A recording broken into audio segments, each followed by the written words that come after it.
Buongiorno da Sicilia 24, i principali argomenti di oggi. 1° maggio in Sicilia con piogge che non frenano i programmi di turisti e cittadini alla scoperta di bellezze culturali e gastronomiche. A Catania controlli a tappeto sul viale Kennedy prima del grande concerto sulla spiaggia. Stanati numerosi parcheggiatori abusivi.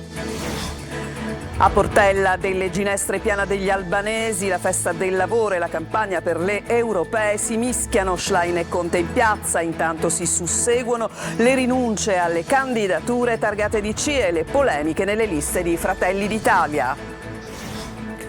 Allo Sperone di Palermo non si celebra la festa dei lavoratori, protesta il parroco Don Di Marzo nel quartiere, disoccupazione e microcriminalità dilaganti. 1° maggio con un'ondata di nuove norme e provvedimenti, dagli stabilimenti balneari agli incentivi in busta paga, fondi bloccati alla Regione Siciliana da oggi, scattano le multe ai deputati assenteisti a Palermo. Il teatro Pirandello ad Agrigento festeggia 144 anni, organizzata una notte bianca con spettacoli itineranti per appassionati e curiosi. Il calcio, il Palermo fra poco in campo nel turno infrasettimanale di Serie B, Rosanero alla Spezia per blindare il 6° posto, Catania al lavoro per preparare i play-off di Serie C. Ondata di affetto per Daniele Garozzo dopo il ritiro annunciato dallo Schermidore, campione olimpico nel fioretto a Rio 2016.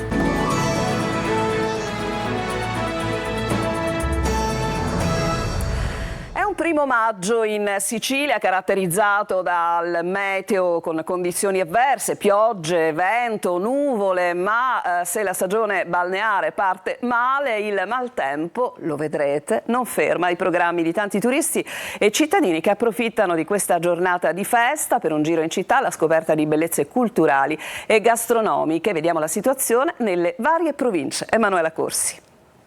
1° maggio con nuvole, vento e pioggia in diverse zone della Sicilia. La Protezione Civile regionale ha diramato un'allerta gialla con temporali nel Ragusano, nell'Agrigentino e nel Trapanese. Qui siamo a Mondello, a Palermo, dove l'apertura della stagione balneare è stata rovinata dal maltempo. Vento e nuvole anche a Messina, dove è previsto un peggioramento nelle prossime ore. Situazione meno critica invece sul versante sudorientale dell'isola, dove le piogge delle prime ore del mattino non hanno guastato i programmi del giorno di festa. A Catania è uscito il sole, sono tanti i cittadini e i turisti che si sono riversati nelle vie del centro. Per fortuna è uscito il sole, sì, perché la mattinata non era messa bene. Noi veniamo da Augusta. Ancora non avete programmi? No, in giro per Catania. Ma il tempo vi ha guastato un po' i programmi? Ma non esageratamente. No, non avevamo impegni, quindi stiamo facendo intanto una passeggiata. Beh, oggi solamente riposo. Noi lavoriamo, stiamo sempre in giro, quindi diciamo oggi ce la siamo presa proprio come turisti, stiamo facendo i turisti a casa nostra. Stiamo facendo un tour per la Sicilia, ora siamo a Catania, più tardi andremo a Siracusa. Cosa portiamo a Napoli dalla Sicilia? Gli arancini, li prenderemo più vicini all'aeroporto, più tardi. Alla playa di Catania i più temerari hanno sfidato il tempo incerto e ne hanno approfittato per trascorrere qualche ora in spiaggia e fare i primi tuffi di stagione. Anche a Siracusa le nuvole non hanno scoraggiato cittadini e turisti in giro per le strade di Ortigia. La voglia di uscire, di festeggiare questo 1° maggio è stata tanta. Vale sempre la pena di riscoprire le bellezze della nostra Sicilia e non per forza di andare sempre all'estero. Osservato speciale il centro storico di Catania, oggi appunto che è il 1° maggio, i controlli a tappeto sono stati però intensificati sul viale Kennedy dove, lo ricordiamo nel pomeriggio, è previsto il concertone. Stanati anche tanti parcheggiatori abusivi, chiedevano 2 euro per sostare nei parcheggi delle spiagge libere. Tonino De Mana. Dal centro storico al viale Kennedy, Catania si è svegliata con un imponente servizio di controllo interforze per garantire sicurezza e legalità in una giornata festiva caratterizzata dal concertone alla playa e alle immancabili gite fuori porta. Presidiata dal basso e dall'alto la centralissima via Etnea presa d'assalto dai turisti, così come è avvenuto per il ponte del 25 aprile. L'operazione sicurezza voluta dalla prefettura di Catania ha visto un massiccio dispiegamento di uomini e mezzi alla playa, composti di blocco, controlli e presidi, anche a cavallo al Boschetto, meta gettonata ed amata dai catanesi. La polizia, su disposizione del questore Bellassai, ha intensificato i servizi sul viale Kennedy con pattuglie dislocate nei punti nevralgici, specie nel tratto iniziale. In campo anche carabinieri, guardia di finanza, esercito e polizia municipale. Stanati anche numerosi parcheggiatori abusivi. Il caso più eclatante si è verificato a ridosso della spiaggia libera numero 3, dove veniva chiesto un ticket d'ingresso di 2 euro. Informato dei fatti, l'assessore al mare Guzzardi ha subito allertato le forze dell'ordine presenti in blocco in zona, mentre il comune di Catania invita gli automobilisti a denunciare simili episodi e a non pagare il parcheggio se non richiesto dagli addetti della cooperativa Stella Polare. Parcheggi, ed è il caso della spiaggia libera numero 2, trasformati in discariche a cielo aperto, immancabile l'Eternit e in luoghi di incontro occasionali, luoghi anche dove si consuma droga di giorno e di notte, a pochi passi dal super controllato viale Kennedy. Festa del lavoro, ma anche di campagna elettorale per le europee in Sicilia. Oggi a Portella della Ginestra sbarcano Elly Schlein e Giuseppe Conte successivamente, prima il suo discorso a Piana degli Albanesi, tutti attorniati dai candidati PD e 5 Stelle. Intanto altrove è la fiera delle rinunce alle candidature, targate di cima anche delle polemiche all'interno delle liste di Fratelli d'Italia. Ci dice tutto Maglio Viola. 1° maggio con i leader nazionali dei partiti di sinistra a Portella della Ginestra. La festa del lavoro, già funestata dai numeri degli infortuni mortali, che sono 10 nei primi 4 mesi dell'anno nell'isola, diventa anche un'occasione per la campagna elettorale in vista delle europee. In piazza ci sono il segretario del PD, Elly Schlein, e il presidente del Movimento 5 Stelle, Giuseppe Conte. È una giornata di lotta contro il lavoro povero, contro il lavoro precario e anche per la sicurezza sul lavoro, perché non è possibile in Italia continuare a morire di lavoro o di stage. L'occasione è buona per lanciare la raccolta firme per una legge di iniziativa popolare sul salario minimo garantito. Per essere liberi da impegni, PD e 5 Stelle hanno già depositato ieri le loro liste e intorno ai segretari ci sono i candidati. E a Portella Giuseppe Conte ha promesso anche di firmare la petizione della CGIL contro il Job Act. E non poteva mancare un altro candidato come l'ex sindaco di Palermo Luca Orlando, anche se per candidarsi ha detto addio al PD, ha voluto comunque esserci a Portella.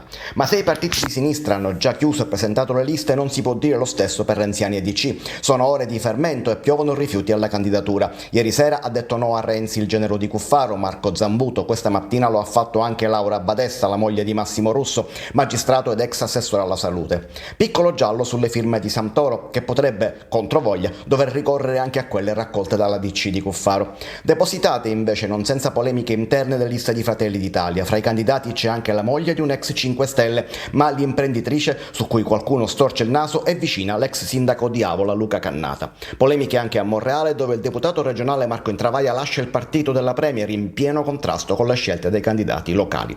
Depositate le liste di Forza Italia, pronte anche quelle della Lega, depositate quelle della lista Libertà, ovvero di Catenole Luca, tutto fatto prima del malore del sindaco di Taormina, che adesso sta meglio anche se ancora ricoverato.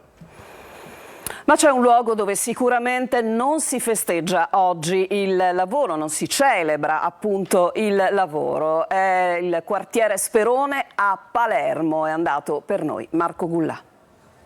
Il giorno del 1° maggio cosa chiedi? Io lavoro, mi si rego e basta. Dove vivi per adesso? A casa con i genitori. Con tua moglie, con i tuoi figli? I miei figli. Che fa? La Chiesa ti sta dando una mano in questo momento? Sì.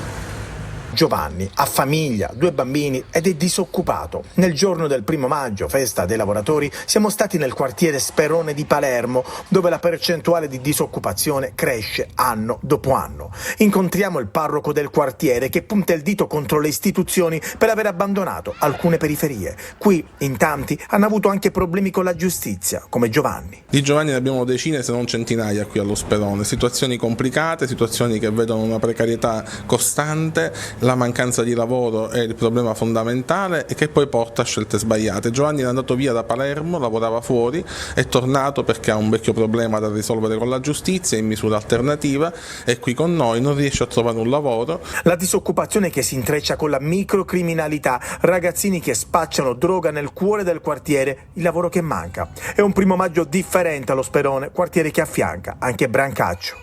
Non si può certo parlare di festa del lavoro allo Sperone, questo è chiaro. È un giorno di festa, si faranno le grigliate, si mangerà, si starà a casa, si starà in famiglia, ma non si festeggia certo il lavoro, perché quel lavoro non c'è. Ci sono altri lavori che ben conosciamo purtroppo allo Sperone, che noi contrastiamo ogni giorno con un'azione concreta, ma dinanzi alla domanda cosa devo fare allora, lì non sappiamo cosa rispondere, perché ripeto, di Giovanni ne abbiamo centinaia e noi possiamo aiutarne qualcuno, le forze sono quelle che sono. Chiediamo lavoro, chiediamo posti di lavoro messi in regola, non sfruttati, e tante volte facciamo da ponte anche come parrocchia verso alcune aziende private che ci chiedono magari persone di fiducia da poter assumere. E anche nella notte del 1° maggio, vigili del fuoco all'opera. Fiamme devastanti sulla strada verso la miniera di sale a Realmonte nell'Agrigentino, distrutti da rogo, un autocarro con rimorchio, 2 barche di vetroresina, un'auto e 2 celle frigorifere. Probabilmente doloso anche l'incendio che a Monreale ha distrutto l'auto di un pregiudicato. Ed è stata pioggia ed è pioggia di provvedimenti proprio a partire da oggi, natura economica, da Roma a Palermo, dalle sentenze che riguardano gli stabilimenti balneari agli incentivi per i lavoratori in busta paga, dai fondi bloccati alla regione siciliana alle multe ai deputati assenteisti. Tutto, come vi dicevo, destinato a entrare in vigore proprio da oggi. Manlio Viola. Stagione balneare a rischio per effetto di una sentenza del Consiglio di Stato che applica la disposizione europea Bolkestein in Italia. Il Consiglio ha confermato il no alla proroga delle concessioni balneari e ricorda la linea sancita dalla Corte di Giustizia europea di dare immediatamente corso alle procedure di gara per assegnare le concessioni in un contesto realmente concorrenziale. Una decisione che potrebbe avere effetti anche in Sicilia, dove è in vigore la proroga fino al 31 dicembre di quest'anno in virtù dell'autonomia speciale della regione. Ma in passato le competenze su questa specifica materia sono state messe in dubbio da più di un pronunciamento delle corti italiane ed europee. Una doccia fredda parzialmente riscaldata per i siciliani da qualche provvedimento proveniente dal decreto coesione, che potrebbe invece fornire una boccata d'ossigeno anche ai lavoratori. Fra questi gli incentivi che varranno fra gli 80 e i 100 euro in busta paga, un po' per tutti. Mentre da Roma si pensa di dare una mano, sia pure piccola, a Palermo scoppia la grana dei fondi bloccati. Nei cassetti della regione ci sono 2 miliardi di euro non spesi e il presidente Renato Schifani è andato su tutte le furie. I dirigenti dei dipartimenti che non usano le risorse sono stati convocati per venerdì prossimo. Dovranno spiegare il perché davanti all'intero governo nel corso di una giunta straordinaria convocata dal governatore che minaccia di rimuovere gli inadempienti. Intanto da oggi entra in vigore il provvedimento contro i politici assenteisti all'Ars. Il Parlamento siciliano ha introdotto le multe per i deputati assenti in aula che non abbiano giustificato il motivo della propria assenza. E a Palermo arriva la stangata sulla tassa dei rifiuti nella notte. Il Consiglio Comunale ha difatti approvato gli aumenti del cosiddetto PEF-Tari, il piano economico finanziario che prevede una crescita di circa il 10% della Tari. Gli aumenti però non scatteranno da subito, la prima rata resterà uguale a quella dello scorso anno. La sorpresa arriverà a dicembre. Una famiglia numerosa potrà trovarsi a pagare anche 40 euro in più. Noi ci fermiamo adesso, torniamo tra poco e andremo e vi porteremo allo splendido mercato di Ortigia.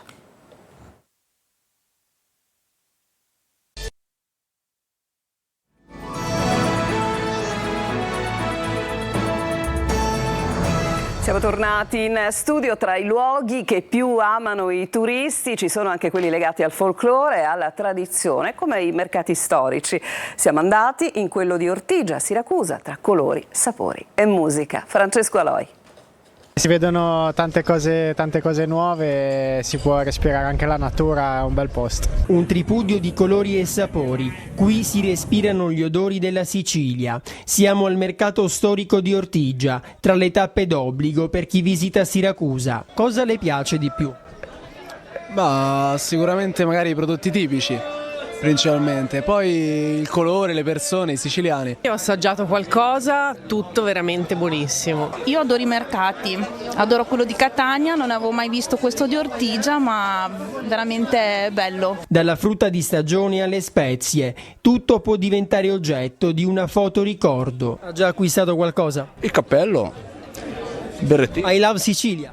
E certo, I love Sicilia. Chilo 3 euro ciliegie! Le classiche urla dei venditori non possono mancare, ma c'è anche chi si è attrezzato meglio e tiene in mano uno strumento musicale.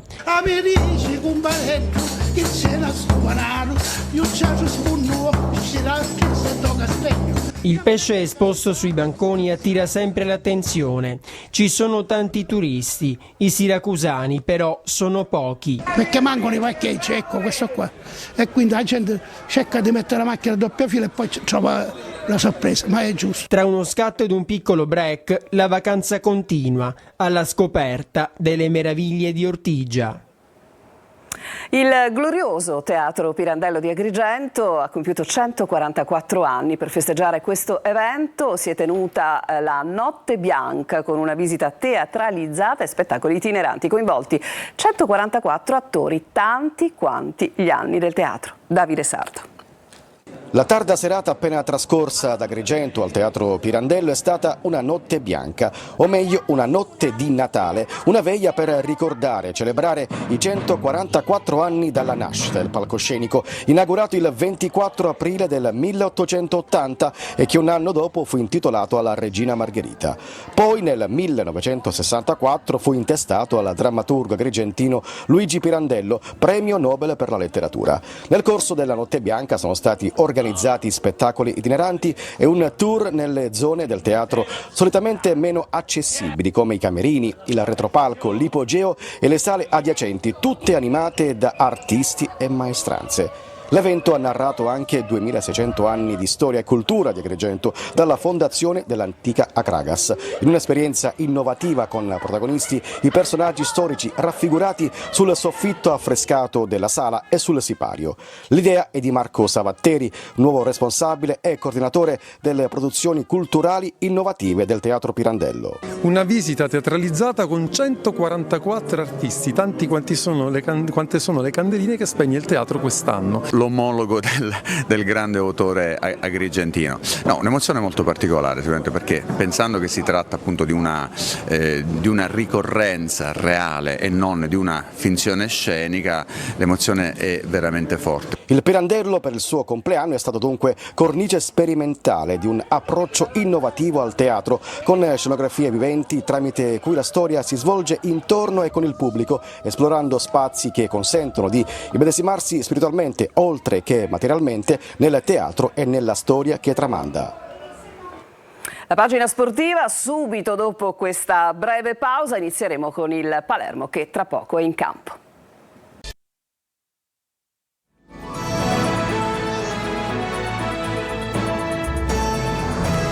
Il calcio, turno infrasettimanale in Serie B. Palermo di scena la Spezia con l'obiettivo di blindare il 6° posto in classifica. Sentiamo Marco Gullà.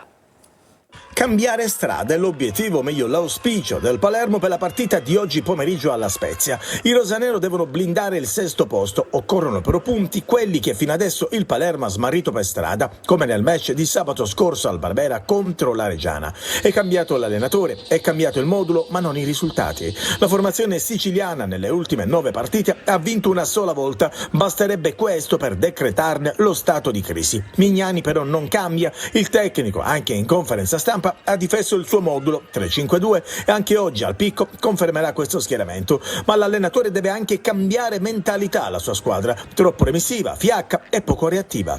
Alla Spezia Soleri si candida per una maglia da titolare, così come Ranocchia. Brunori parte dall'inizio, così come Gomez a centrocampo, in difesa di Achite, Nedelciaru e Lucioni. Spezia assetato di punti, è in zona play-out e non può permettersi passi falsi. Calcio d'inizio, fra poco, alle 15. Il Catania, siamo dunque alla Serie C, si è allenato nella mattinata di oggi, i rossazzurri già concentrati su play-off che in un mese designeranno l'ultima squadra promossa in Serie B. Marco Carli. Poco meno di 2 settimane al via dei playoff per il Catania, la seconda parte della stagione di una squadra che in campionato non ha risposto per nulla alle aspettative, ma che ha vinto la Coppa Italia in gare ad eliminazione diretta come saranno gli spareggi promozione. Ovviamente ciò non autorizza facili entusiasmi, perché la classifica parla chiaro e anche il fatto di aver evitato i play-out nell'ultima partita. Ma la convinzione che questo gruppo possa rendere meglio nelle sfide da dentro o fuori resta. Se andasse bene magari il primo turno della fase nazionale a cui il Catania accede di diritto, soffitto, lo stadio, i 20.000 diventerebbero un fattore per tutti. Troppo presto per parlarne, intanto i rossazzurri lavorano. L'hanno fatto anche il 1 maggio, come è giusto che sia, in vista di un grande appuntamento come i playoff. Il primo avversario si conoscerà l'11 maggio, dopo i 2 turni degli spareggi promozione dedicati al girone. Prima gara in trasferta, seconda in casa e via alla corsa, con alcuni giocatori come Sturaro, ad esempio, che potrebbero dare un contributo d'esperienza e forse anche in campo dopo i minuti giocati dal centrocampista nel finale col Benevento. 2 settimane di lavoro, forse il ritiro in prossimità della prima partita e poi l'approccio e la concentrazione, mancati in particolar modo in trasferta. Tutto fa gioco nella lotteria dei playoff che in poco più di un mese designerà l'altra squadra promossa in Serie B. Dopo l'annuncio del ritiro dello schermidore Daniele Garozzo per un problema al cuore, arrivano gli attestati del mondo sportivo verso il grande campione medaglia d'oro alle Olimpiadi. Adesso Garozzo si dedicherà alla sua professione di medico. Il servizio. Garozzo va ad esultare e c'è la stoccata, la conferma la stoccata. Daniele Garozzo è campione olimpico. È un'ondata di affetto e di riconoscenza per Daniele Garozzo a poche ore dall'annuncio del ritiro. Lo schermidore azzurro, nato da Cireale, oro a Rio 2016 nel fioretto e argento a Tokyo 2020, ha accusato alcuni problemi al cuore nell'ultimo periodo, come raccontato da lui stesso in un lungo post sui social. Il mio cuore si è infortunato, ha scritto, ma la vivo con serenità. Reazioni sentite al post dei grandi dello sport, non solo della scherma. C'è la Juventus o il campione di salto in alto Gianmarco Tamberi, oltre fra gli alti agli schermidori Rossella Fiamingo, Mara Navarria, Paolo Pizzo, Giorgio Avola e l'americano Massialas, sconfitto nella finale olimpica di Rio. Il fiorettista di Acireale in forza alle fiamme gialle. Torna alle origini Garozzo nel suo lungo post, corredato da foto e immagini dei suoi successi e delle sue medaglie. Ricorda gli inizi nella palestra Garage di Acireale. È stato un esempio di dedizione e amore verso lo sport, il suo sport, la scherma. Li porterà nella sua professione, quella di medico. Si è laureato 2 anni fa. Il tutto, scrive, con un obiettivo ancor più chiaro: studiare e divulgare le condizioni cardiologiche che possono affliggere la popolazione sportiva. Lo sport perde un grande protagonista alla vigilia delle Olimpiadi, ma le sue imprese restano nella storia. Grazie di tutto, dottor Fioretto, riporta Fedescherma. Marco Fichera, schermidore di grande livello e presidente del comitato organizzatore dei mondiali di Milano del 2023, scrive: Daniele, tu sei uno dei fenomeni più talentuosi dello sport italiano. Niente di più vero. Con questo servizio si chiude Sicilia 24. Vi ricordo il prossimo appuntamento con l'informazione su Telecolor alle ore 19. Vi auguro di trascorrere ancora un sereno 1 maggio.